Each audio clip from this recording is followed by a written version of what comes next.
જસદણના કમળાપુરની યુવતીનું ગઈકાલે કારમાં અપહરણ કર્યાનો મામલો। જસદણના કમળાપુરથી યુવતીનું 3 શખ્સોએ કારમાં અપહરણ કરી ઉઠાવી ગયા હતા। અપહરણ મામલે એક આરોપીની ધરપકડ કરવામાં આવી છે। જસદણના ભાડલા નજીક કમળાપુર ગામેથી એક યુવતીનું કારમાં 3 શખ્સોએ અપહરણ કર્યું હતું। જિલ્લાભરની પોલીસ આ યુવતીને શોધવા કામે લાગી હતી। અપહરણ થયેલ યુવતીનો અમદાવાદથી છુટકારો। અગાઉ પણ આ જ યુવતીનું અપહરણ થયું હોવાની વિગત સામે આવી રહી છે। યુવતીના અપહરણ પાછળ પ્રેમ પ્રકરણ કારણભૂત હોવાનું ચર્ચાઈ રહ્યું છે। રિપોર્ટર વિશાલભાઈ ભુવા, આઝાદ મીડિયા લાઈવ, જસદણ।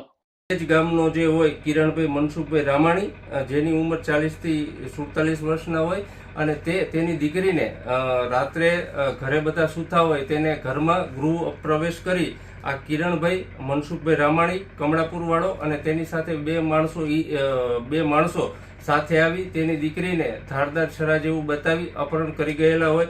જે અનુસંધાને તાત્કાલિક ભાડલા પોલીસ સ્ટેશને આઈપીસી કલમ 87, 105(2), 331(4), 351(3) અને 352 જીપી એક્ટ 135 મુજબનો તાત્કાલિક ફરિયાદીની ફરિયાદ મુજબ ગુનો દાખલ કરેલો છે અને આ કામે એલસીબી તેમજ ભાડલા પોલીસ સ્ટેશનની ટીમ આ બાબતેની તપાસમાં હોય અને અમારા આઈજીપી અશોકકુમાર યાદવ સાહેબ તથા ડીઆઈજી જયપાલ સાહેબની સૂચનાથી જુદી જુદી ટીમો આ આરોપી પાછળ પકડવા માટે લાગેલો હોય। જે અનુસંધાને ગઈકાલે આ કામના આરોપી કિરણ મનસુખભાઈ અને તેની સાથે અજાણ્યા બે માણસોને રાઉન્ડ અપ કરેલા છે અને હાલે આ બાબતે બીજો કોઈ ગુનો કરેલ છે કે કેમ એની તપાસ કરી રહી છે। આમ ટૂંકા ગાળામાં આરોપીની ધરપકડ કરવામાં આવેલ છે અને આગળની તપાસ ભાડલા પીએસઆઈ કામડિયા ચલાવી રહ્યા છે।